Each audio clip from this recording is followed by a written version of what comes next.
اسلام نے سرخرو ہونا ہی ہونا ہے، یہ بات ذہن میں رکھیے۔ اگر کوئی بزدلی دکھاتا ہے تو وہ بزدلی کی موت مر جائے گا، لیکن اسلام نے غالب ہونا ہے۔ یہ دکھ، یہ اذیت، یہ تکلیفیں، یہ اس وقت جو حالت ہے فلسطینیوں کی، دردناک صورتحال ہے، لیکن اقبال نے کہا تھا کہ خون 100,000 انجم سے ہوتی ہے سحر پیدا۔ کتنے ستاروں کا خون ہوتا ہے، پھر جا کے سحر کا سپیدہ نمودار ہوتا ہے۔ شہادتیں ہوتی ہیں، اذیتوں سے لوگ گزرتے ہیں، پھر نتیجہ پیدا ہوتا ہے۔ تو یہ نتیجہ انشاءاللہ پیدا ہوگا اور امت کو انشاءاللہ غالب آنا ہے۔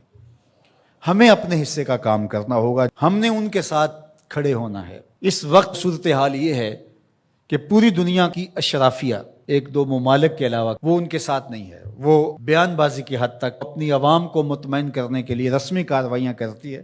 آپ دیکھ لیں پوری دنیا کے اوپر 56-57 اسلامی ممالک جو ہیں، ان کے حکمران، اشرافیہ اور بڑی بڑی فوجیں کہاں کھڑی ہیں۔ سفارتی سطح پہ خلوص کے ساتھ کوشش کی جائے، اور اگر لگتا ہے کہ یہ کوششیں بارآور نہیں ہوں گی تو ہمارے پاس یہ راستہ موجود ہے جہاد کا۔ جب آپ کے پاس طاقت ہوگی، توانائی ہوگی، تو پھر آپ کی سفارتی بات بھی مانی جائے گی۔ رشی کے فاقوں سے ٹوٹا نہ برہمن کا طلسم، عصا نہ ہو تو کلیمی حکار بے بنیاد۔ حضرت موسیٰ اگر کلیم اللہ تھے، ایک ان کا وصف تھا، لیکن دوسرے ہاتھ میں عصا بھی تھا۔ جہاد کا آپشن موجود ہے آپ کے پاس، اور انہیں پتا ہو اگر ان کی بات سفارتی سطح پہ نہیں مانے گی تو یہ راستہ ان کا کھلا ہوا ہے اور اس سے گریز نہیں کریں گے، تو پھر آپ کی بات سفارتی سطح پہ مان لی جائے گی۔ لیکن انہیں پتا ہے کہ یہ چیخ چلا کے رو کے جو ہے وہ پھر خاموش ہو جائیں گے، تو وہ آپ کی اشک شوئی بھی نہیں کریں گے، محض ایک رسم کے طور پہ کاروائیاں ہوں گی اور بات ختم ہو جائے گی۔ سلامتی کونسل اقوام متحدہ ہمیں کیا دے گی؟ وہ تو استعمار کی باندھی ہے، ہمارے لیے وہ کچھ نہیں کر سکتے۔ امت کو اپنا پلیٹ فارم فراہم کرنا ہوگا، اور امت کو اپنے مسائل حل کرنے کے لیے ہمارے پیغمبر نے جو راستہ جہاد کا دیا ہے اسی راستے پہ چلنا ہوگا۔ پھر دیکھنا کہ کس طرح کفر دم دبا کے بھاگتا اور گھٹنوں کے بال آتا ہے۔ مسلمان کا مقابلہ نہیں ہو سکتا اگر وہ غیرت پہ آ جائے تو۔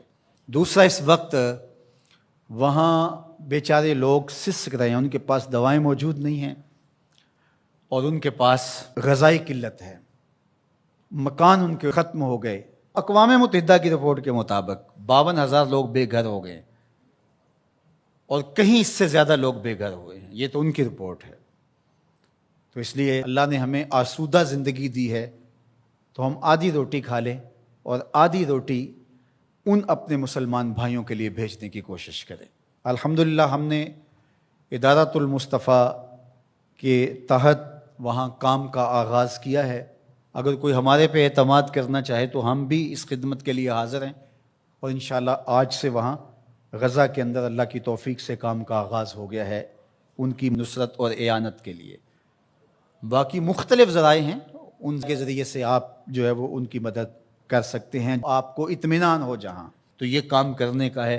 اس وقت سوشل میڈیا اور دیگر جو ابلاغ کے ذرائع ہیں وہ بہرحال اس دور کے اندر مؤثر ہیں، اور ان کے ظلم کو، جبر کو بے نقاب کرنے کے لیے یہ ایک اچھا ذریعہ ہے۔ اور اس مرتبہ پہلی بار ایسا ہوا ہے کہ پوری دنیا کے اوپر ان کے جور و ظلم سامنے آئے ہیں۔ پہلے ان کا اپنا میڈیا تھا، میڈیا پہ قبضہ ہوتا تھا اور کچھ باہر نہیں نکلنے پاتا تھا، لیکن اس مرتبہ کیسے کیسے مناظر جو ہے وہ آپ کو دیکھنے کو مل رہے ہیں، اور لوگوں کا جذبہ اور جوش و خروش آپ کو دیکھنے کو مل رہا ہے۔ تو ہمارے پاس جو بھی ٹولز ہوں ان کے ذریعے سے ہم ان کی آواز کو پوری دنیا کے اوپر پہنچائیں، یہ ہمارا کام ہے جو ہمیں ہر صورت کرنا چاہیے۔ اسی طرح ان کی مصنوعات کا بائیکاٹ کریں، اپنے ملک کی بنی ہوئی مصنوعات کو متبادل کے طور پہ استعمال کریں، ترکی کی مصنوعات کو متبادل کے طور پہ استعمال کریں۔ کفر کی آنکھوں میں کھٹکتا ہے ترکی، وہ چبھتا ہے ان کی آنکھوں کے اندر کہ کس طرح اس کو مٹا ڈالیں، تو ان کے ساتھ کھڑے ہوں۔ آپ سیاحت کرنے جاتے ہیں تو ترکی جائیں دیگر مغربی ممالک کی بجائے۔ ترکی میں انبیاء کی قبور موجود ہیں، صحابہ کی قبور موجود ہیں، اور ترکی میں اصحاب کہف کا غار ہے، ہماری تاریخ ہے ترکی میں بہت ساری، تو وہاں دیکھیں، اور وہاں ان کے لوگوں کا جذبہ اور ان کا ایمان اور ان کا اخلاق پھر پاکستانیوں سے جس طرح وہ ٹوٹ کے محبت کرتے ہیں۔ ترکی کی مصنوعات کو استعمال کریں، دیگر بلاد اسلامیہ کی مصنوعات کو استعمال کریں، پاکستان کی مصنوعات کو استعمال کریں، معیار میں کم ہی کیوں نہ ہوں، کوئی بات نہیں ہے، مصنوعات جو ہیں وہ اپنے ملک کی، اپنے وطن کی استعمال کریں۔ تو بائیکاٹ کریں گے تو انشاءاللہ اس سے ان کو مالی نقصان ہوگا اور جو ہے وہ مسلمانوں کو اس کا فائدہ ہوگا۔ اسی طرح جو ہے وہ ان کی اخلاقی مدد کریں، جو صحافی ہیں وہ ان کے لیے لکھیں، جو بولنے والے ہیں علماء وہ تقریروں میں، تحریروں میں، گفتگو میں لوگوں کو اویئرنیس دیں۔ اتحاد امت کے ذریعے سے ہم ان کی مدد کر سکتے ہیں۔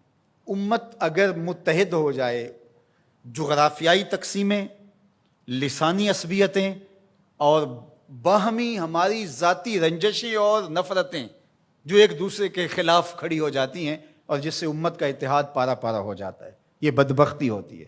تو ان ساری تقسیمات کو رد کر کے حضور کے نام پر، قدس کے نام پر، قرآن کے نام پر، توحید کے نام پہ ہم جمع ہو جائیں۔